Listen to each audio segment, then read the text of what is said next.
आज यहाँ पर पशु चिकित्सालय, इंदौर पशु चिकित्सालय पर आपका आना हुआ है। शैली जी, क्या बात है? ऐसा हुआ है आपके कुत्ते की तबीयत ठीक नहीं, मेरा कुत्ता नहीं है वो। हाँ, जो कुत्ता है वो स्ट्रे डॉग है, सड़क का श्वान है और नगर निगम की प्रॉपर्टी है। तो वो तो ठीक है, पर आपके मोहल्ले में था क्या वो? हाँ, मैं अभी मेरे मोहल्ले में भी नहीं है जिस चीज के लिए मैं यहाँ खड़ी हुई हूँ। तो फिर आपको क्यों आना पड़ा? कुत्ता कहाँ है? कुत्ता बहुत वेदना में है और ये इलाज के इंतजार में है और वो इलाज यहाँ नहीं मिल रहा है, तो उसके लिए यहाँ खड़ी हुई। तो कुत्ता आपका भी नहीं है, आपके घर का भी नहीं है, आपकी गली का भी नहीं है, कहीं रिमोट आप उसको खाना भी नहीं खिलवा रही हैं। उसको आपने देखा है? नहीं देखा। देखा भी नहीं है? जी बिल्कुल नहीं देखा। तो उसके बिना आप यहाँ पर इस पशु चिकित्सालय में पेट्रोल जला करके क्यों आई हैं? मैडम वही तो बात है, ये तेरा कुत्ता, मेरा कुत्ता, माय बेबी, फर बेबी, ये सबसे ऊपर उठ के करना पड़ेगा if we really want welfare of this animal. इससे उठ के करना पड़ेगा, ऑन द होल देखना पड़ेगा, तभी हम इस विषय में कुछ कर पाएंगे। हम वहाँ तक सीमित रहते, इसको इलाज मिल गया, हमने कैसे भी करके जोड़ तोड़ करके करवा लिया, हमारे फारिग हो गए। ऐसा नहीं है ना मैम। आज ये सरकारी अस्पताल है, ये सरकारी अस्पताल is suppose to provide each and every medical facility including surgery. तो आप यहाँ पे दो कुत्ते की सर्जरी के लिए आई हूँ। तो क्या हुआ फिर? वो सर्जरी यहाँ नहीं हो सकती है। तो सर्जरी अस्पताल है ना? हाँ, अस्पताल है, सर्जन की पोस्टिंग है, एक सर्जन डॉक्टर भी है, लेकिन ये नहीं हो सकता। सर्जन डॉक्टर वेल अपॉइंटेड है? Yes yes yes. उसके बाद में क्या है? उसके बाद उसको महू वेटरनिटी कॉलेज ले जाओ। नहीं, पर यदि यहाँ पर सर्जन है? नहीं है। अरे मैम, अभी आप बोल रहे हो कि सर्जन है। हाँ सर्जन है, तो फिर नहीं करना, नहीं है यहाँ फैसिलिटी, इंफ्रास्ट्रक्चर नहीं तो है। फैसिलिटी नहीं तो सर्जन क्यों है? फैसिलिटी अगर सर्जन है, ये डॉगिटाइजेशन ने 7/12/2023 2 साल पहले, ये साल भर पहले जो लगाई थी आरटीआई, हाँ। उसमें बताया गया है कि टोटल यहाँ पे सर्जरीज 3 हुई है। 3 सर्जरी बताइए। ये 3 सर्जरीज हुई हैं, ये देख लीजिए, कुल 3 सर्जरीज हुई हैं यहाँ पे। साल 2022 में कार्यभार लिया था सुमन लता सोनी जी ने और 22-23 में उन्होंने टोटल 3 सर्जरी करी है। तो जो सर्जन हैं उनका क्या कहना है? उन्होंने बोला यहाँ नहीं हो सकती। नहीं हो सकता है मैम, बीमार कुत्ते ही नहीं आते हो, ऐसे सर्जरी लाया कहाँ से? मैडम ऐसे नहीं है, आते हैं यहाँ, ऐसी बात नहीं है। हाँ। और आपको बताऊं, एवन डॉगिटाइजेशन ने 28/4/2003 को इंदौर, भोपाल डिस्ट्रिक्ट कलेक्टर को कॉपी भेजी थी कि यहाँ असेंशियल मेडिकल सप्लाई कराई जाए संयोगितागंज पत्थर गोदाम पे। जी, ये ग्लव्स नहीं है, anti rabies, dog rabies injection नहीं है, ग्लव्स चाहिए, सिरिंज चाहिए।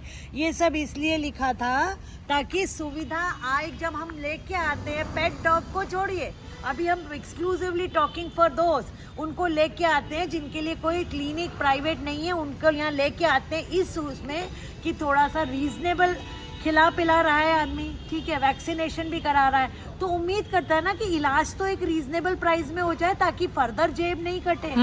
लेकिन वो भी नहीं हो रहा है यहाँ पे। तो फिर जब सर्जरी यहाँ नहीं होती है, फैसिलिटीज नहीं है और 3 ही टोटल सर्जरी करी है, तो फिर डॉगिटाइजेशन ने भोपाल भी चिट्ठी लिखी थी? भोपाल भी लिखी थी चिट्ठी, बिल्कुल लिखी थी, जॉइंट डायरेक्टर को भी लिखी हुई है, वहां तक सब पहुंचाया हुआ है। ये देखिए, animal husbandry principal secretary director दोनों को लिखी हुई है। तो सुविधाएं देने के लिए डॉगिटाइजेशन ने हर डिपार्टमेंट के हर लेवल के ऑफिसर तक को गुहार लगा चुके हैं कि ये सुविधाएं बहुत ज़रूरी। 1 लाख प्लस कुत्ते हैं इंदौर में, that is an unofficial figure. अगर ऑफिशियली आपने हुई अगर काउंटिंग तो इट माइट गो टू 1.75 और something. So let's talk about this कि जब से डॉगिटाइजेशन बार बार बोलता है कि महाकल्याण महाकल्याण महाकल्याण, सैंपल का कल्याण नहीं है, ये महाकल्याण है। होलिस्टिक अप्रोच की बात है, वो ऐसा नहीं है मेरी गली का है मैंने ठीक कर लिया, मैं आराम से बैठ जाऊँ। अगली गली में भी अगर कोई वेदना में है तो उसको देख के आप बीइंग अ केयर गिवर, आपके दिल में कुछ तो होता है। तो यदि इंदौर शहर के अंदर में एक सर्जन ने मात्र पूरे साल के अंदर में 3 सर्जरी करी है और बाकी सारे डॉग्स को मऊ पहुंचा दिया कि जाइए और वहां पर ऑपरेशन करवाइए। मऊ कोई आसान नहीं है ले जाना। हाँ, तो मैम आपके हमारे पास ये सुविधा भी नहीं है। एक वो गाड़ी आती है जो डॉग के इलाज के लिए, वो भी 150 रुपए की चिट्ठी कटती है। तो मैम यदि ऐसा हाल है तो फिर पूरे मध्य प्रदेश के अंदर में तो करीबन 40-50 लाख कुत्ते होंगे। और यदि 40 लाख कुत्ते होंगे मान लीजिए, और ऐसे हर शहर के अंदर में पशु चिकित्सालय पशुपालन विभाग द्वारा स्थापित किया गया होगा, तो बड़ा सवाल उठता है कि पशुपालन विभाग के जो प्रिंसिपल सेक्रेटरी हैं, क्या उन्हें ये बात समझ नहीं आ रही है कि यदि सिर्फ सैंपल का ऐसा काम होगा तो 40 लाख डॉग्स का उपचार कैसे होगा? नहीं बिल्कुल, अरे उपचार होगा, प्राइवेट क्लिनिक्स में जाना पड़ रहा है हम लोगों को मैम आप ये भी तो देखिए मैडम, आज ही वही डॉक्टर का आज उसका एक्सरे भेजा गया है, उसका खर्चा है 10 से 12 हजार। Can you imagine? Private doctor का। के लिए मैं यहाँ खड़ी हूँ जी। अब आप ये भी देखिए कि यदि 40 लाख कुत्ते हैं और हर शहर के अंदर में तो पहले पशु चिकित्सालय होगा नहीं है, तो उसका क्या काम काज है हमारी आरटीआई में पता चल रहा है। उसके बाद में यदि कई शहरों में तो नसबंदी केंद्र नहीं है, मतलब कुत्ता तो पैदा हो रहा है पर कोई इलाज नहीं, क्रुएल्टी चल रही है। फिर उस शहर के अंदर में यदि वहां पर मान लीजिए ऐसा सर्जन बैठा भी हुआ है और उसने बोल दिया कि एनजीओ के पास जाओ, तो हो सकता है वहाँ एनजीओ नहीं हो सकता है वहाँ एनजीओ हो तो हो सकता है वहाँ पे प्राइवेट वेटनरी डॉक्टर नहीं हो, क्योंकि बात स्ट्रीट डॉग की हो रही है। तो ऐसे के अंदर में महाकल्याण कैसे पॉसिबल है? तो यही तो निवेदन किया जा रहा है कि अगर हम डॉग बाइट के आंकड़े गिनाते हैं तो अंडरलाइंग रीजंस भी समझने पड़ेंगे और डायग्नोसिस करके उस पे काम करना पड़ेगा, रूट सॉल्यूशन पे। इट इज़ नॉट लाइक कि हमने ये अस्पताल खोल दिया काम हो गया। इस अस्पताल खोलने से लिटरली कोई ऐसा कल्याण नहीं हो रहा है, फैक्ट है। तो तभी तो ये जो अभी कुछ दिन पहले डॉगिटाइजेशन ने एक पोस्ट लिखी थी कि आप यदि कहीं पर भी एक कोई वीडियो देखते हैं जहां किसी कुत्ते को रेस्क्यू करके उठाया जाता है कचरे के ढेर में से और वहां टेबल पे ले जा करके कुत्ते को इलाज का दिखा करके उस कुत्ते को पप्पी दे दी जाती है, वो महाकल्याण हो ही नहीं सकता है। तो आई टॉनिक है, नहीं हो सकता मैम, नहीं। ये तो उनको भी समझना चाहिए। ठीक है, rescue is part of this thing, but एक अकेले का रेस्क्यू कर लिया, थिंक अबाउट अदर्स। ये तो फिर वही बात है ना, हम बिल्कुल हमने देखा वो कर लिया। अगर डॉगिटाइजेशन या तो उस लेवल पे सोच रहा है तो आप सोचिए और उसका साथ दीजिए। मैं मानती हूँ कि ये काम भी सबके अपने अपने हैं। जो काम रेस्क्यू वाला कर रहा है वो डॉगिटाइजेशन नहीं कर सकता, इट्स अ फैक्ट। लेकिन जो डॉगिटाइजेशन वाला कर रहा है अगर वो बड़े लेवल पे कर रहा है और उससे आपके ये रेस्क्यू और ये कम होंगे हो सकती है, तो अच्छे कॉज के लिए साथ देने में क्या प्रॉब्लम है? क्योंकि यदि अवेयरनेस हो जाती तो रेस्क्यू के केसेस ही कम हो जाते। हाँ। लेकिन अवेयरनेस, रेस्क्यू केसेस कम होंगे, आपकी भी वेदना सारा दिन जो लोग करते हैं वो भी तो सारा दिन उसी माहौल में रहते हैं। अल्टीमेटली कहीं ना कहीं मेंटल लेवल पे वो भी अफेक्ट। पर मैम उनकी क्या प्रायोरिटी हमें क्या पता? हम तो देखिए, हम तो सिर्फ इस वक्त ये बात कर सकते हैं कि यदि हम हर कुत्ते का रेस्क्यू को नौबत तक नहीं लाने देना चाहते हैं तो हमें अवेयरनेस लेवल पे उस लेवल पे ही काम करना पड़ेगा। अगर आप लोगों को ये बात समझ में आती है तो इसके साथ हम एक ट्वीट की लिंक देंगे जिसमें हमने सीएम से एमपी गवर्नमेंट से निवेदन किया है कि कुछ किया जाए। तो आप साथ दीजिए तो शायद ये उस लेवल तक पहुंचेगी जहाँ पे जो जिनको करना है अथॉरिटीज तक, उन तक बात पहुंचानी है। आपके मेरे यहाँ खड़े होने से बात से कुछ नहीं होने वाला।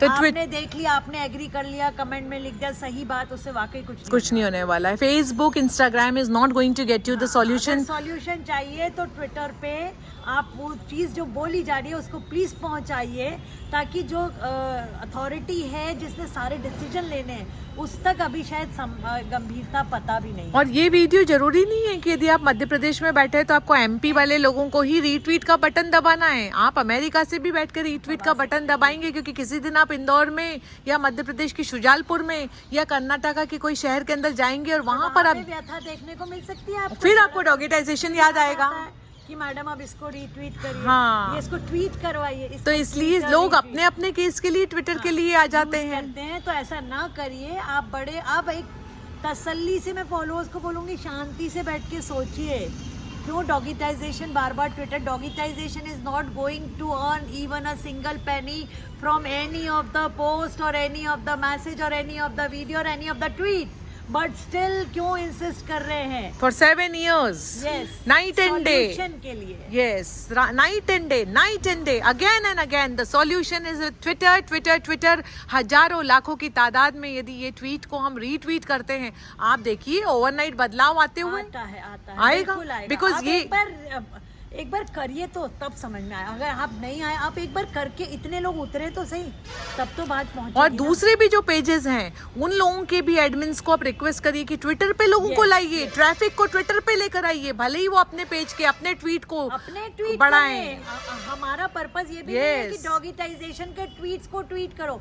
आप अगर if you are into animal welfare, इस तरह की चीजें आप अपने लेवल पे बनाइए, अपना ट्वीट डालिए, हमें भेजिए, हम रीट्वीट करवाएंगे। हमने करा है, हमने कई बार करा है, आगे। लेकिन जब कोई मिशन निस्वार्थ भाव से चलता है तो उस मिशन के अंदर में पूरी कायनात को एकजुट हो जाना चाहिए।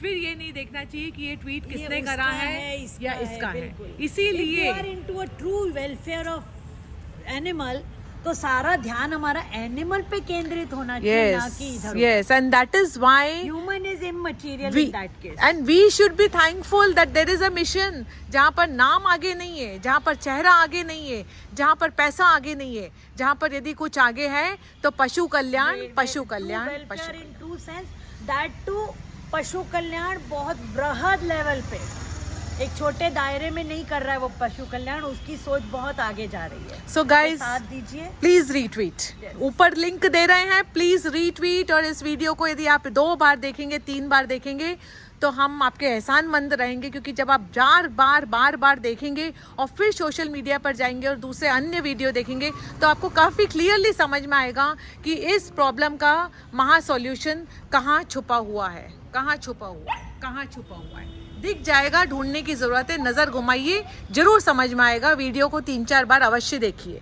जय हिंद, जय भारत।